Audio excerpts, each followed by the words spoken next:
축구에서 홈 어드밴테이지는 어느 팀에나 존재하며 각종 통계를 보더라도 홈팀의 승률이 원정팀보다 높은 것이 일반적입니다. 객관적으로 전력이 높은 팀이라도 원정팀의 낯선 환경과 분위기로 인해 예상치 못한 결과로 이변이 일어나기도 합니다. 우리 대한민국 축구대표팀도 과거부터 홈에서 개최된 친선 경기, 월드컵 등에서 좋은 모습을 보여주고 있습니다. 2002년 월드컵뿐만 아니라 2004년에는 올리버 칸, 미하일 발락, 클로제, 필립 람 등 당시 최강 전력으로 꼽히는 독일을 상대로 홈에서 승리를 거두며 세계를 깜짝 놀라게 하였고, 1999년에는 당시 세계 랭킹 1위 브라질을 상대로 김도훈이 결승골을 성공시키며 승리를 거두기도 합니다. 그러나 원정 경기에서 때때로 크게 고전하며 위기를 맞은 적이 많았고, 원정 경기의 결과가 결정타가 되어 대표팀 감독들이 책임을 지고 물러난 경우도 많았습니다. 오늘 풋볼 브로스에서는 대한민국 대표팀의 역대 최악의 원정 경기를 알아보겠습니다.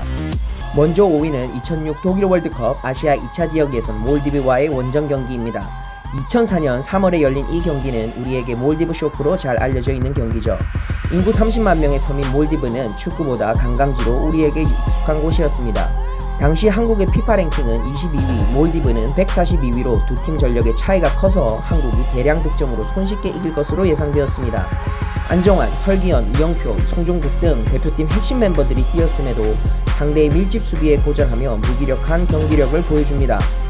대표팀은 몰디브와의 경기 이전에도 오만 원정에서도 3대1로 지며 분위기가 좋지 않았는데, 이 경기 결과로 인해 당시 대표팀 감독이었던 쿠엘류 감독이 자진 사퇴합니다. 4위는 1998년 방콕 아시안게임 8강전 태국과의 경기입니다.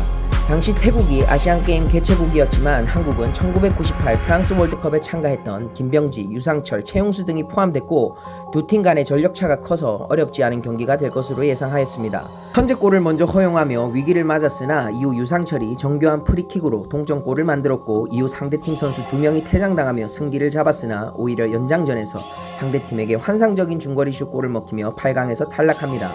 12월이지만 여전히 30도에 가까운 날씨와 홈팬들의 열광적인 응원과 분위기로 태국에게 경기 내내 고전하며 충격적인 패배를 당합니다.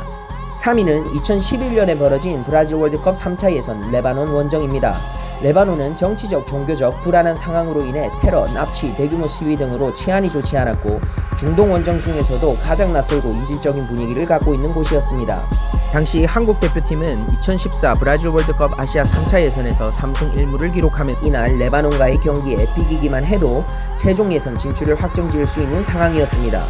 베이루트 경기장은 열악한 잔디 상태뿐만 아니라 홈팬들이 관중석에서 한국 선수들에게 일방적인 야유와 레이저를 쏘며 경기를 방해하였습니다. 경기에서는 레바논의 빠른 역습과 압박에 당황한 한국은 전반 5분 만에 선제골을 허용하며 경기 내내 끌려다닙니다. 이후 이근호가 얻어낸 페널티킥을 성공시켰지만 10분 뒤 페널티킥을 다시 허용하며 무너졌습니다. 이 경기에 패하며 당시 대표팀 감독을 맡고 있던 조강래 감독이 사퇴하는 결정적인 계기가 되었습니다.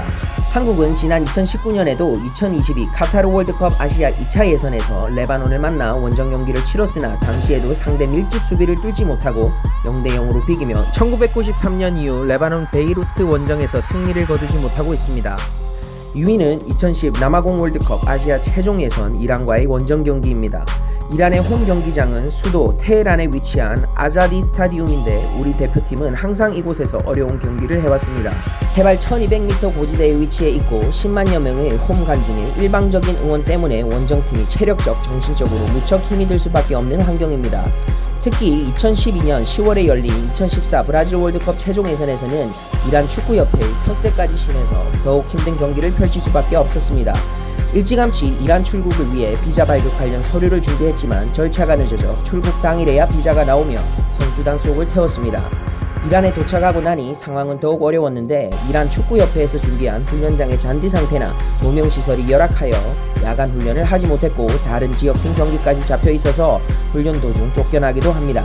주어진 최악의 상황에 맞춰서 경기를 준비했지만 이란의 간판 스타 네쿠남에게 골을 먹히며 축구 팬들은 더욱 큰 아쉬움과 이란의 비매너에 분노합니다. 한국은 이란 아자디 스타디움에서 열린 원정 경기에서 역대 전적 2무 5패를 기록하며 아직 단 한 경기도 이기지 못하고 있습니다. 한국 대표팀의 최악의 원정 1위는 바로 2019년 10월에 열린 2022 카타르 월드컵 2차 예선 북한과의 원정 경기입니다. 있었습니다. 당시 남북 관계가 경색된 상태였는데 이것이 축구에도 영향을 미쳤습니다. 국내 방송사가 북한 측과 협상을 통해 중계권 계약을 했음에도 이후 여러 사정으로 중계가 무산되었고 축구 팬들은 단 몇 장의 사진과 문자 중계를 통해서만 경기 결과를 확인할 수 있었습니다.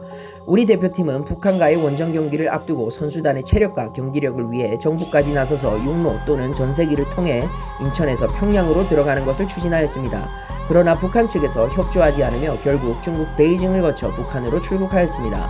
북한에 들어간 이후 북한 당국이 과도한 통제를 가하며 통신 연락뿐만 아니라 호텔 문 앞에도 나가지 못하게 하였고 선수들은 경기 전까지 식사 장소 외에 호텔 방 안에만 머무를 수밖에 없었습니다. 북한은 일반 관중들의 입장도 불허하며 무관중으로 경기를 진행하였고 우리 대표팀은 손흥민, 황희찬, 황의조, 권창훈 등 핵심 멤버를 대거 투입하였으나 북한의 거친 압박과 몸싸움 및 낯선 인조 잔디에서 경기를 고전하며 0대0 무승부로 경기가 끝납니다. 국내에 입국 후 진행된 인터뷰에서 손흥민 선수는 이날의 경기에 대해 별로 기억하고 싶지 않고 다치지 않은 것만으로도 큰 수확이라고 하며 최악의 원정을 보내고 온 심정을 밝힙니다. 북한, 이란, 레바논은 국제사회의 기준으로 볼 때 정치, 종교, 문화, 사회적으로 상당히 폐쇄적인 나라들입니다. 구질구질하게 경기 외적인 것에 영향을 주어 승리를 바라는 것보다 정정당당하고 매너있게 상대편을 맞이해서 실력으로 증명하는 게 맞지 않을까요? 이상으로 오늘 준비한 내용은 여기까지입니다.